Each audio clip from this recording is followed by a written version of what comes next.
Well, thank you everyone for joining us in this first ever National Blind Sports Week, and thank you for joining us on our first session of the week.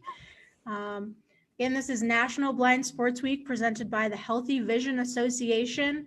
We are so excited that you all can join us, and we hope that you enjoy this session, are able to interact with other participants in the chat section, introduce yourself, get to know other participants, as well as type any Q&A questions that you have into the Q&A section of this webinar so that you can maybe get to know Jake a little better.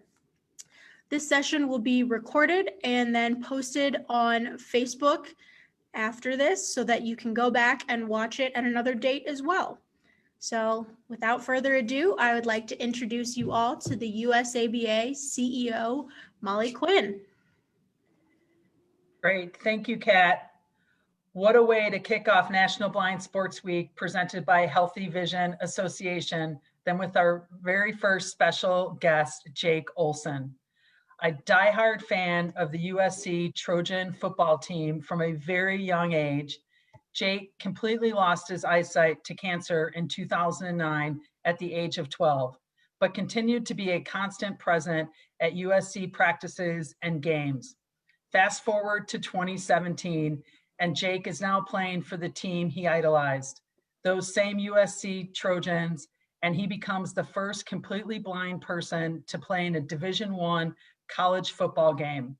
As a long snapper, Jake successfully snaps on 2-point after attempts during the season, earning USC Most Inspirational Player Award.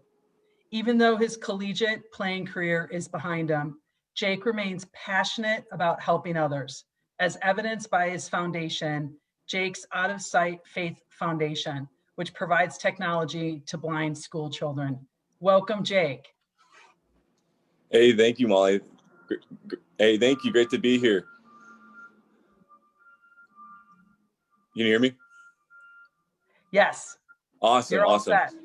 Perfect. I know I got this trash truck behind me. It's gonna pass in a second. It's part of Zoom call on part of Zoom call over this COVID area. But it is awesome to be here on this blind sports week. Really cool. Been following USABA for a long time. Obviously, I'll get into my kind of sports life and athletics, but definitely been following you guys, and the support you give us as blind athletes is amazing. So as Molly kind of highlighted my beginning, I will give a little, I guess, walk you through my story and begin when I was 8 months old. I was diagnosed with a rare form of eye cancer called retinoblastoma. And when the doctors found it, they found it late. And so with retinoblastoma, since it exists in the retina of the eye, if they feel they can't treat it, if they can't contain the cancer, the fear is it moving from the retina through the optic nerve into the brain. And then, from that point, you really can't stop it. So in order to save the child's life in those circumstances, the removal of the eye then becomes necessary. And so, again, I was 8 months old when they diagnosed me in both my eyes with retinoblastoma. It was a lot worse in my left eye. And so we had to remove my left eye just as a little baby, but we were actually able to treat the cancer in my right eye with some chemotherapy and some laser treatment. And the cancer did go away, which was awesome. And so here I was left with just my right eye growing up. And unfortunately, a couple of years later, that cancer returned, and that started a vicious cycle of just beating the cancer, treating it with everything we could, it going away, then it coming back, and then it going away, and then it coming back. And so most of my childhood was fighting this cancer, was going up to CHLA. I still reside, I'm born and raised in Southern California here in Huntington Beach, so I was treated at Children's Hospital Los Angeles. And so that was pretty much my childhood. However, I did have sight in my right eye growing up. So with my right eye, I did play all the sports I could. I loved playing sports. I was always kind of a taller kid. And so basketball, I really loved. Football, I really loved. Really played soccer, baseball. Baseball wasn't so good. I was a right-handed batter, and I had, no left eye growing up. So my peripheral vision on my left eye was non-existent. And so I definitely picked up the ball late, which unfortunately with, how little kids pitch wasn't necessarily the best thing when the ball was coming right at your head. So I probably only played about 2 seasons of baseball, and then I was like, I'm done getting hit. So baseball was short-lived, but played water polo, pretty much anything I could try, I did. And I just loved it. I loved it. And even in those times of playing sports as a little kid, depending on what I was doing with my treatment, I would have varying levels of eyesight in my right eye. And so with that, I would play basketball, sometimes barely seeing shadows, but I could hear the ball bounce, and I was just wanting to be a presence on the court, and even took a few shots without being able to see the hoop necessarily. I don't know if I made one or not, but so golf was another big sport that I would love to play, and I'll get to that in the future as well here. But my point is that I really enjoyed athletics, and that was a huge part of my childhood growing up, despite not being able to see well all the time. Fast forward to 2009, when I was 12 years old. It was the fall of 2009. And unfortunately, the cancer had now returned for the 8th time. And when the cancer returned, this time the doctors had a different message for me. And that was that they couldn't treat the cancer anymore, that we had exhausted all treatment options. And as a result, we had to do what we did when I was just a little baby boy, and that is remove my eye. Well, this time it was my right eye, my only eye, meaning that I would have to go completely blind. And that was obviously a very scary thought for me. Again, I grew up with varying levels of eyesight, so I kind of knew what it was a little bit like to not be able to see, but to be permanently blind for the rest of my life was something that as a 12-year-old, I just did not want to think about. It was very scary. I was sad. I was frustrated because I had just fought 12 years to beat this cancer. And so to be told I was going to have to lose my eyesight anyways after, trying to beat this cancer 8 times was devastating. I was scared for my future. Again, I didn't know what it was going to completely be like. I used my eyesight for a lot of things, including going to school, even though sometimes it wasn't the best eyesight, I did still use it. And so to think I'm now living a life without sight was scary. I did not know how I was going to do anything. That included playing the sports I love, included hanging out with my friends, and being a good student at school. And so really here I was as a 12-year-old who was now confronted with this completely different future and a completely different outlook on life. But I was a 12-year-old who was also battle tested. And because of that, I had developed an attitude that what I was going through, the adversity I was going through, wasn't going to stop me in life. And so I was not going to take a different approach when it came to losing my eyesight and living my life completely blind. And so I remember coming home from the hospital that day, and after losing my eyesight, and thinking there was really 2 ways I could go about my life now.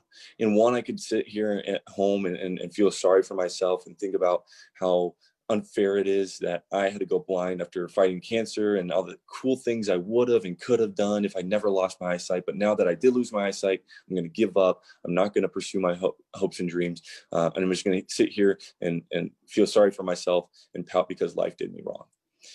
And to be honest with you, sometimes that does feel like the easier road to go down, right? Like that's what you deserve. Hey, I didn't ask for this, so I'm going to sit here and pout about it. But I know that I would never be satisfied at the end of the day going down that road. And no one ever is. The second road I could go down is a much, in my opinion, more difficult road. It requires a lot of hard work, but it is the road that's completely worth it. And that is going home, realizing, yes, I am blind now. And this isn't the life I chose. And this is not the cards that I wanted to be dealt in life, but it is the hand that I was dealt. So what am I going to do with it? I'm going to make the decision right now that blindness isn't going to rob me of my childhood, and it's not going to rob me of my future, and it's not going to stop me from chasing my hopes and dreams and doing the things that I love, that I'm still going to live a meaningful life, a life that is full of purpose. And I'm going to continue to do the things that I love. I'm going to find a way to continue to play the sports I love. I'm going to find a way to continue to hang out with my friends and be a normal kid and be a straight A student and just live a life that I want to live despite not having eyesight. And that's the road I chose to go down. Yes, it does require hard work, and we'll get into that, but it is the absolute right choice. And the choice is yours. When you're confronted with that adversity, and a lot of us obviously here on the Zoom call are confronted with the the reality of not being able to see. The choice is yours to continue to live a life that includes doing the things that you're passionate about, the things that you love, and moving forward, not letting blindness, again, rob you of your joy, rob you of the things that you love to do. And so we're going to get into that. But that obviously for me included playing sports, as I mentioned. And I really kind of honed in on two different sports that I really wanted to continue to play after losing my eyesight, and that was golf and football. Now, I was a big golfer growing up, and I went from a 12-year-old who was pretty decent at golf to a 12-year-old who couldn't make contact with the ball anymore. And so that was very frustrating, and that required a lot of hard work to get back to a place where I could continue just to even make solid contact with the ball. But we'll get into that a little later. The other sport I really loved to play was football, and that was a big passion of mine. And when I went blind at the age of 12, I did have a really cool experience with USC, the football team here in Los Angeles. Coach Carroll, who was the head coach at the time, invited both my family and myself into practice, and I really became kind of honorary member of that team that year as a little 12-year-old, and really was around my heroes, which made obviously that difficult time I was going through much more bearable. And I'm very good friends with Coach Carroll still today. But it just shows that I really did love football. I love the football players. I was a huge USC fan growing up, and so I wanted to continue to play the game I love, which was football. And in 7th grade, when I went blind, that meant continuing to play flag football, which I did my 8th grade year without being able to see. I actually played a playoff game actually like 6 days after going blind. I don't know how they let me do that, but I did. I played center, so it would just snap the ball back to the quarterback, and on we went, I guess. But I played 8th grade year flag football. It was very fun.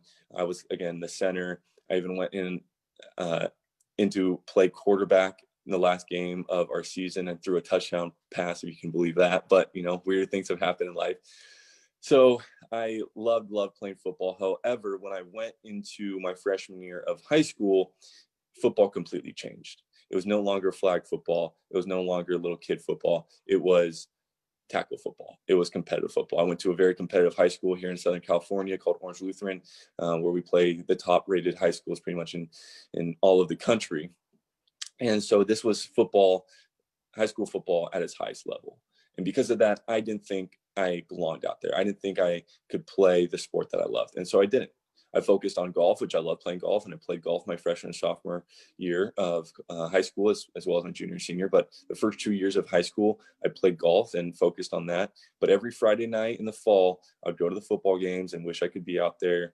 I'd hang around my buddies who were on the football team and hear all their inside jokes, and the camaraderie between the guys, and wanted to be back out on the football field, wanted to be part of football. And finally, at the end of my sophomore year, I kind of came to the realization that, look, I made a promise to myself going home from the hospital that day at the age of 12 that blindness wasn't going to rob me of my future, and it wasn't going to rob me of the things that I love. And here I am as a sophomore now in high school, 3 years later, letting that happen, letting blindness stop me from pursuing the game I love, which is football. And so I started thinking, how can I make this work, right? Because I'm not going to sugarcoat it. I know I can't necessarily be the starting quarterback or the starting wide receiver, but I knew I could find a way to be at least involved in football. And so that's what I was going to do. And sure enough, I came upon long snapper, which is the position where you snap the ball to the holder for a kick or to the punter for also a kick. And so it's kind of a niche position, but it is consistent. You snap the ball 7 yards for a field goal. You snap the ball 15 yards for a punt. And that's it.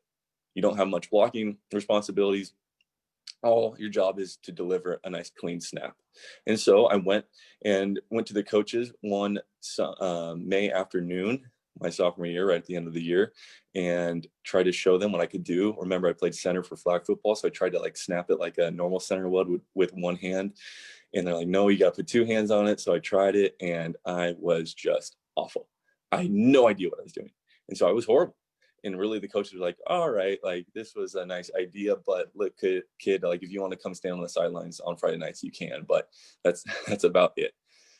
I didn't want to kind of take that answer, although I didn't know really what to do because I was awful. I couldn't really argue with them. I can't say, no, give me a chance. I can be better.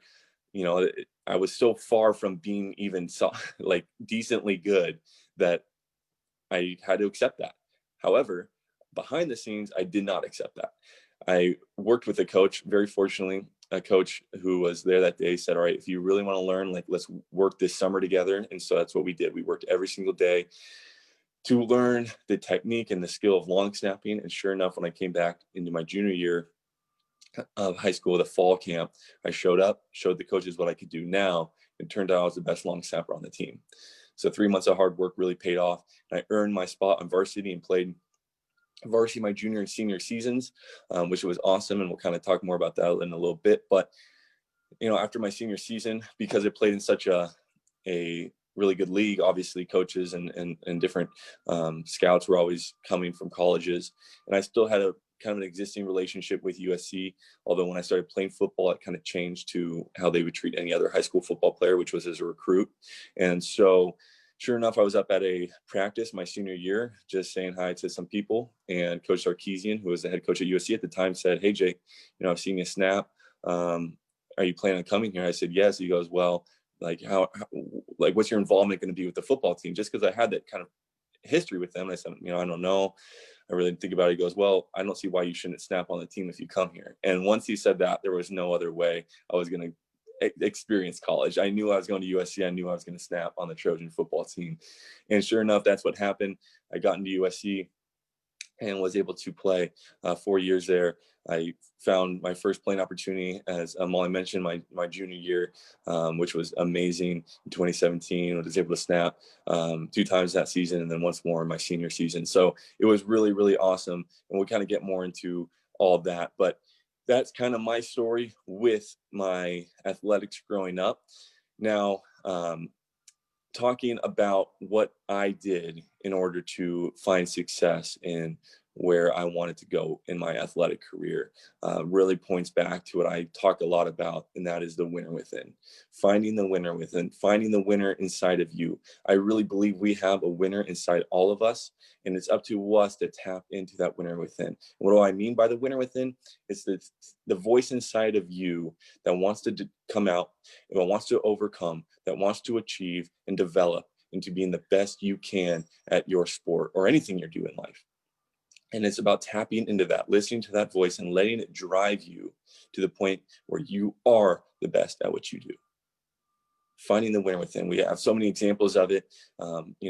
Tiger Woods, who I think really exemplified the winner within for a very long time, is an awesome example. Muhammad Ali, I think, is an awesome example. One of my favorite quotes from Muhammad Ali is, I knew I was the greatest. And I said that even before I knew I was. And that's the winner within talking right there.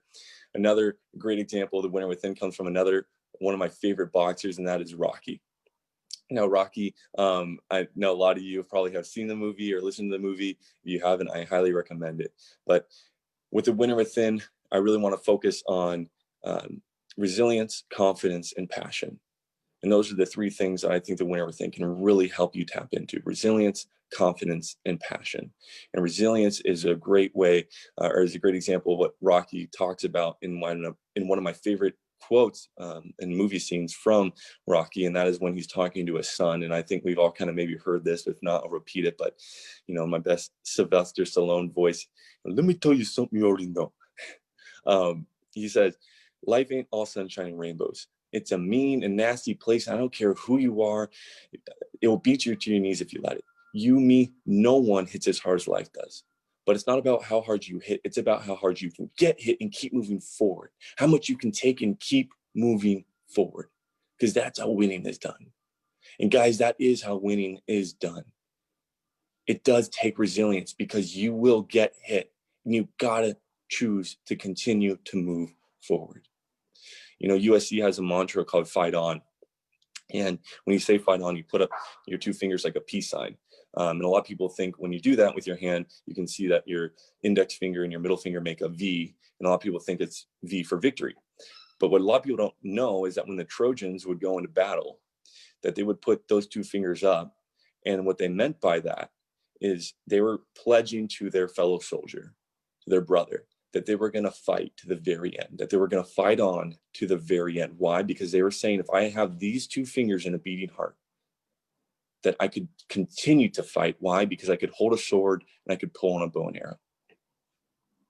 Those 2 fingers, that's it. They were going to continue to fight. And that's what life requires of us sometimes. That when you are beaten down, when you think you got nothing left in the tank, you got to continue to move forward because you have a beating heart and you can continue to move forward and fight on.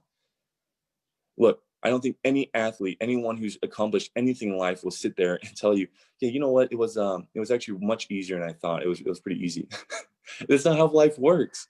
Of course, it's going to require hard work. Of course, it's going to take resilience, because if it was easy, everyone would be doing it. It's not easy. What we do as blind athletes is not easy. It requires hard work. It requires resilience, because we have to fight through the adversity and the challenges that come upon us because we can't see. We have more challenges than other athletes. So it requires us to fight on more. And that's what I encourage you to do.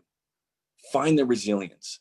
Find that resilience in the winner within, and can make the choice, make the mindset right now that what challenges you are going to face in your attempt to be the best, you are going to fight through it. You got to make that decision now. You can't make that decision in real time.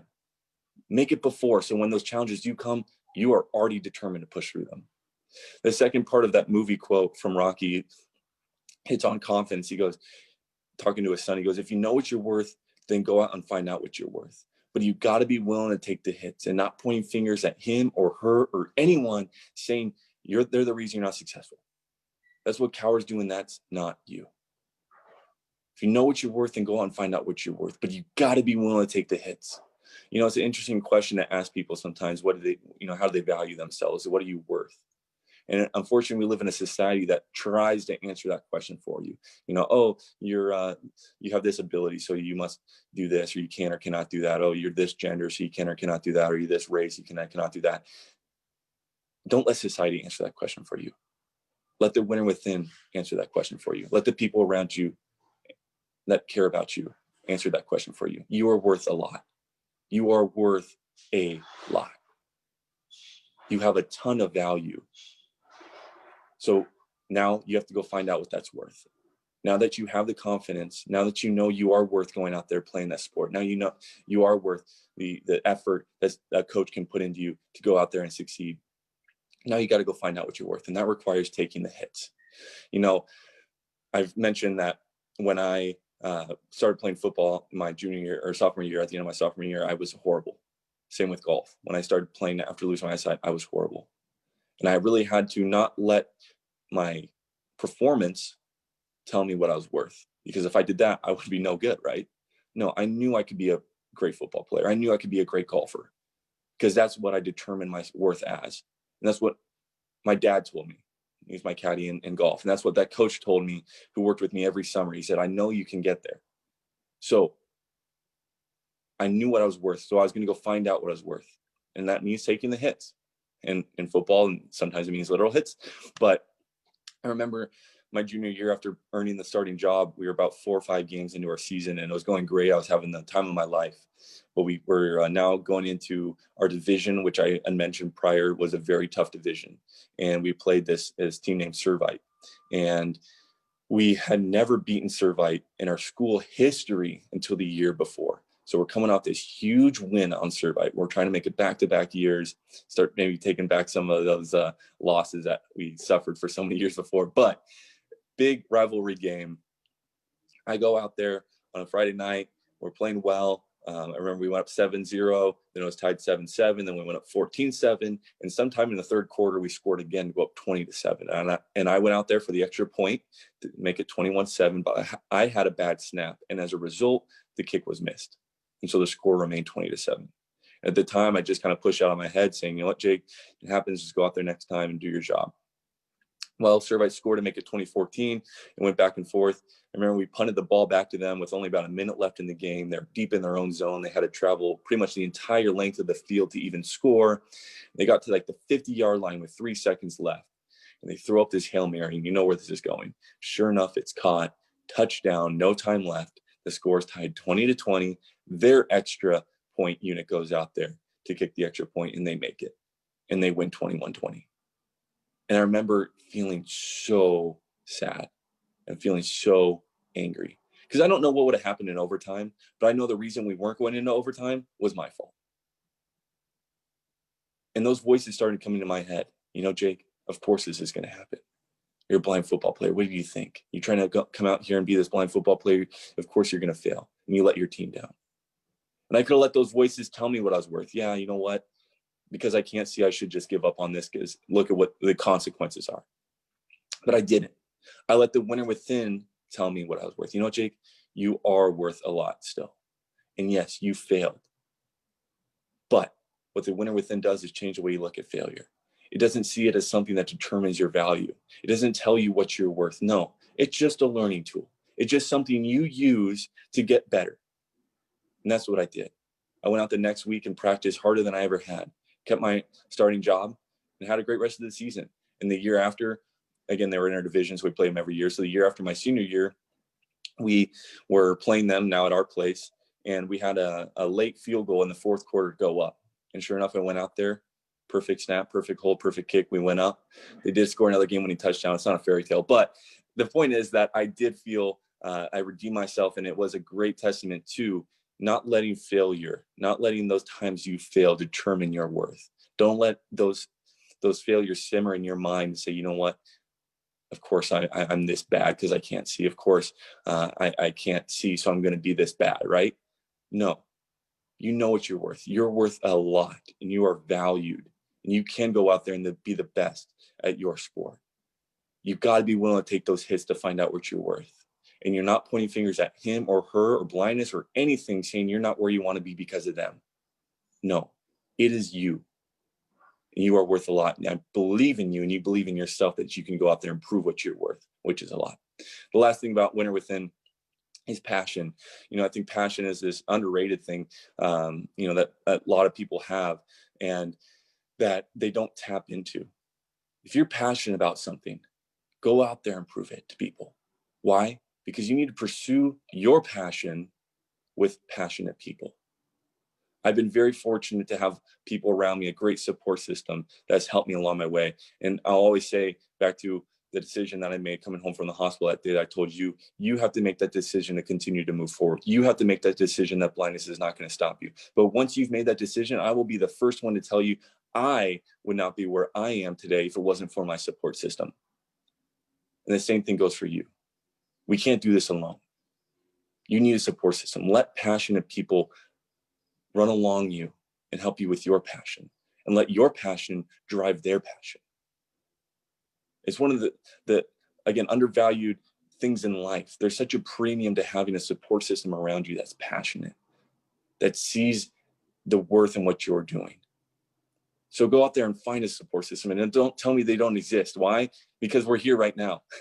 Because USABA is an organization, the people that work there is an organization that's passionate about blind sports, and would love to help you. And there's coaches on here that are on right now that are passionate about what you do and want to help you. Again, I wouldn't be here. My dad goes out there and kites for me in golf.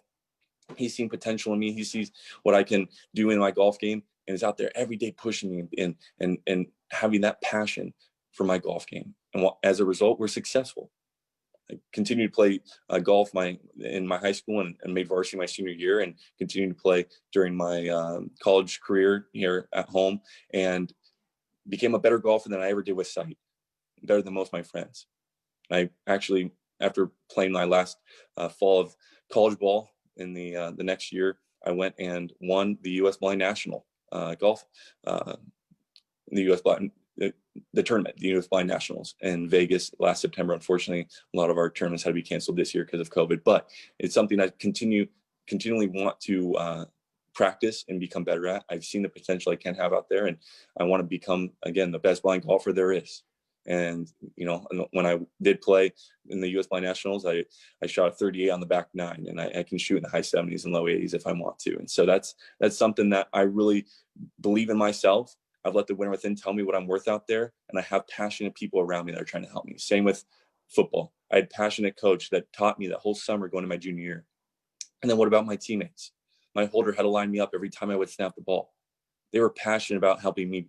They were passionate about me being a blind long snapper out there, and wanted to help me along the way. Find that support system that's as passionate about what you're doing as you are. And if they're not, show them how passionate you are and make them passionate about what you do. Trust me, it's contagious. Passion is contagious. So show them and let them help you. With that, once you have that support system, the last thing I'm going to say is, one of my coaches always said, dreams are free, but the hustle is sold separate. Dreams are free, the hustle is sold separate, meaning dream, set your goals, but understand it requires hard work. The last thing with the winner within, it requires hard work. Don't let anyone tell you otherwise.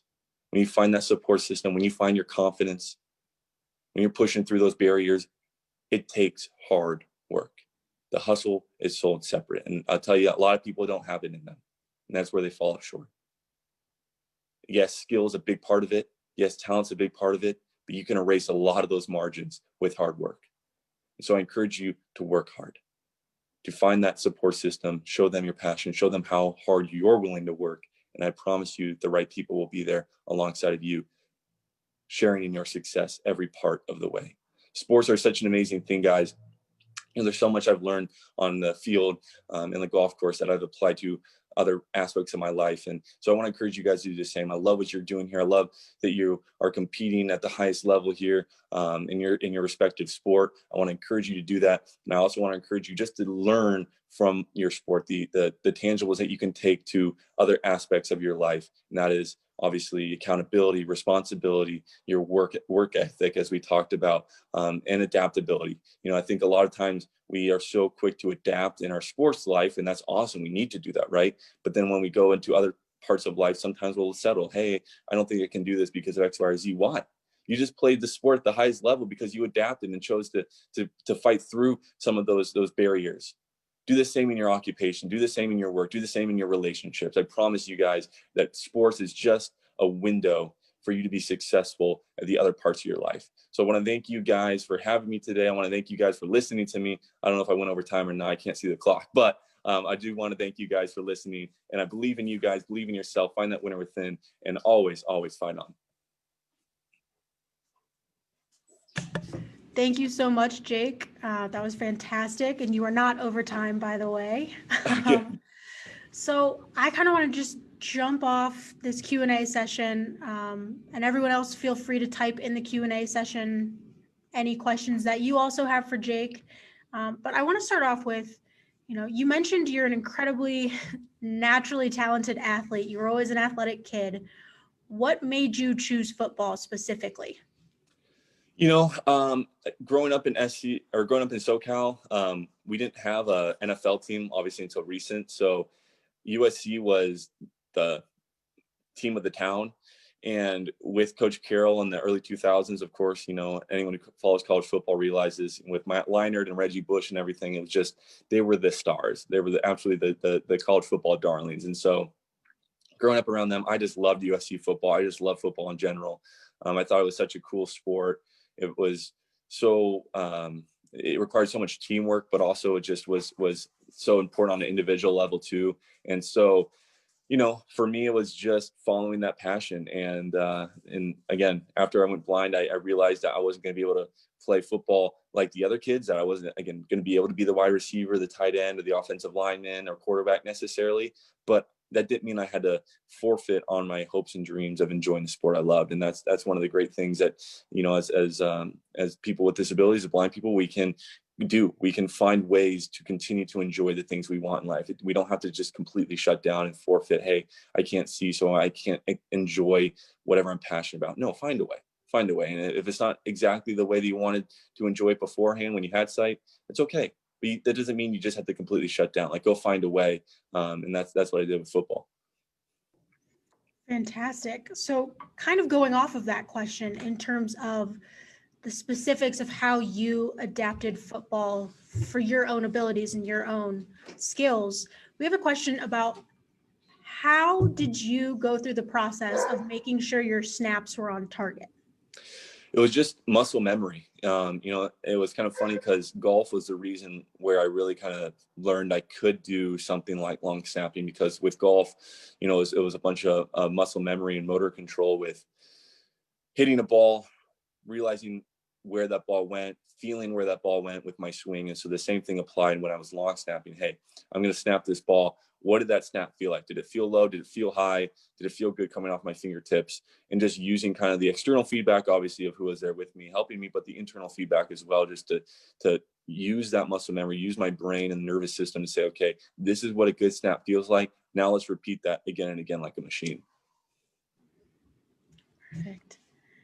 The next question from the same person is, did you have anyone that was difficult to convince you were serious about playing football, and how did you convince them? Yeah, well, a couple of times, again, a lot of my teachers and even my mom and stuff were concerned when I was starting to even mention me maybe playing high school football, that I'd maybe get hurt. And the coaches obviously in the beginning didn't trust me just because, again, I wasn't good. I don't really blame them, but obviously I think they were very hesitant. The fact that I couldn't see that I may never get to a point where I could be a participant on the football team. And so it was convincing them, but once I did, I do owe it to my coaches to say they trusted me every bit of the way. Once I showed them what I could do, they didn't take my blindness into consideration at all. They said, you are a good football player, you can do this, we're just going to let you do it, and didn't look back. When I went into college, there was a couple of doctors that worked for USC Athletics that were concerned again with me not being able to see and being hurt. And so what I did there is I went into the weight room and put on about 40 or 50 pounds of muscle in a couple, about a year and a half, and really wanted to make those doctors look silly. I wanted them to be able to say, hey, I don't know if this guy can play football. And anyone to look at me and look side-eyed then back at the doctor, say, you mean this kid who's 6'4" and 235 can't play football? So, a lot of definitely a lot of people didn't necessarily trust me or didn't think I could do it, but again, back to the winner within, I valued myself and I knew I could. And so I did everything in my power to convince those guys that they were silly in their thought process, that I absolutely could be out there playing football. That's awesome. That's always the best way to prove you can do something, is when someone tells you you can't. Absolutely. Fuel the fire. Exactly. So I know you talked a lot about kind of Rocky, Muhammad Ali, and some of these big influences in your life, but did you have a blind athlete to look up to during your athletic career? And if so, who was it? No, I didn't have necessarily a blind athlete to look up to, although, Tom Sullivan, who's, a blind golfer, kind of was someone I talked to who, one of my dogs is barking, but he was a golfer who had previously done well in golf. And so definitely looked up to him, looked up to just a lot of different blind individuals who didn't necessarily play sports, but like Brian Bushway and Daniel Keish were two that I worked with right after losing my eyesight, that I definitely wanted to, showed me that, hey, just because you lose your eyesight doesn't mean you can't continue to do really cool things and badass things when you're a blind person. So they definitely influenced my life right as I was going blind. That showed me, hey, it's not over. I can do cool things. So a question that just came in that I think's a really interesting question that I wouldn't have thought of is, did your teams ever consider trick plays that would be totally unexpected from a blind snapper? That's such an awesome question. I don't know if anyone has ever asked me that before. That is such an awesome question. I only think probably another blind person could think about that one, because absolutely we did in high school and in college. We always would joke that, because what would happen is the holder would go line me up over the ball, and I'd feel for the ball and things. And so with that, if you can imagine what I'm talking about here, the lineman would be set up, I would go over the ball, he'd kind of be guiding my hips with his hands on my hips, behind me kind of guiding my feet to make sure they're square, before he went back and took his spot on the field as the holder normally would. But in that meantime, right, when he was setting me up, he was right there underneath me, just like a quarterback would. So really, if I went down and grabbed the ball and he was kind of right there, everyone would think he was still lining me up. I could just literally have just taken the ball, snapped it, as a quarterback would be under center, and just go ahead, and everyone would jump off the line, surprise the defensive lineman, and he just could follow me right into the end zone. So we definitely thought about that. We thought that was kind of maybe a little too unfair and would take advantage of some people. So we never did put it into practice. But let me tell you, it was a great play that I think we could have definitely used if I don't know if we were heartless enough, I guess. That definitely sounds like a good plan. So what are you doing now that you've graduated, kind of the college football, that season of your life is over? What have you moved on to? Yeah, well, I mentioned I still play golf very regularly. Again, I was starting to play in tournaments, and then obviously everything got shut down. So, but we'll continue playing tournaments. Love becoming the best I can at golf. So that's something I'm really doing. I started a company with a couple of my buddies from college. That's been really cool, called Engage. So I've been working on that. And then during this time, I actually got my personal trainer's license. Again, I'm a big physical fitness guy. Love working in the weight room. I told you I put on muscle when I was in college. Learned to love the weight room and saw it as an opportunity for people to prove themselves, but also as a therapeutic method to really practice controlling your emotions, taking your emotions out on the weights, and just, again, making the equal playing field. I love the weight room because it is something that, hey, I do curls. Someone with sight does curls. Guess what?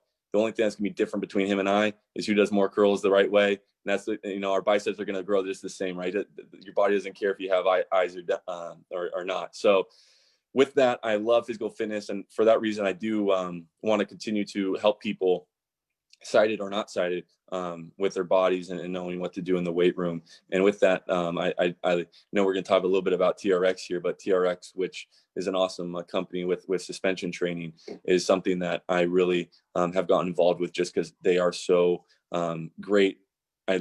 We used them in college, but I really didn't use them the way I should have until this year, being stuck at home with COVID and the gyms being closed here in SoCal or in California in general. And so I use TRX at home to really kind of continue my fitness. And they've been a huge help in allowing me to work out independently. And I know we'll get into it, but that's definitely something I love to continue to do after college years, is work on just physical fitness and athletics and helping people achieve their goals. Perfect. So in terms of those TRX workouts and kind of your workouts in general, what you talked about bulking up big. So a lot of people, I'm sure, are curious, what does your typical workout structure look like to get to the buff muscle that you are? Well, it's important to one, kind of lay a groundwork of making sure your muscles are in the right length tension relationship, so that they can lift weight, they can go ahead and lift the weight you need to in order to add volume. Now, when you talk about volume, the word you're going to use is hypertrophy. And so with that is just a lot of volume with the reps and sets. So doing, a lot of people think, oh, I got to lift so heavy. And it's really not necessarily about lifting heavy. Of course, you're going to lift heavier as your muscles grow and you become stronger. But the thing that helps a lot most of bulking up, become bigger and stronger, is actually just lifting, anywhere from 8 to 12 reps a set, and doing that, 3 or 4 times. Maybe even 5 times, but you're just repping it out, using your muscles, getting blood in there. You'll feel the pump. A lot of guys call it the pump, but you do 4 sets of 12. You're gonna feel whatever you're working on. Blood start rushing that muscle, and you're really working out. So that's what a lot of my workouts consist of, is just a lot of volume when I'm bulking up. And then what's great, a lot of you guys are doing this with your personal trainers, but then you can really, lower the reps and sets, lower the reps, raise the sets into a heavier weight, and really work on that max strength and involve power then once you got the max strength down too. So there's a lot of different kind of phases, but yeah, if you're asking me what I like to do on a Friday to blow up my arms, a lot of reps, a lot of sets. Perfect. And I know you'll get more into the TRX this afternoon when we share your TRX workout video with everyone. Surprise. Yep. So before that, though, can you get into what the TRX system and what kind of the VIP initiative has meant to you? Yeah. So, I contacted Randy Hetrick, who's the founder of TRX. And for you who've never trained on the TRX systems, I really highly encourage it. But what we're doing is the VIP initiative, which is a initiative where we want to enhance the lives of visually impaired persons through physical fitness, through the independence that the TRX systems provide, and enhance your life if it's trying to become a better athlete, or if it's just a normal person who wants to find a way they can work out on a daily basis or a weekly basis, and they don't have the means to go to a gym. They don't have the means to always have someone come over and run laps with or whatever. So the TRX system provides that independence. You can literally put it in your door frame. You can put it outside on a tree, which I'll show later on in the video you're mentioning, Kat, which will come out. But yeah, we just really want to put a focus on the fact that, hey, there's blind people out there, and visually impaired people that can't work out the way they want to.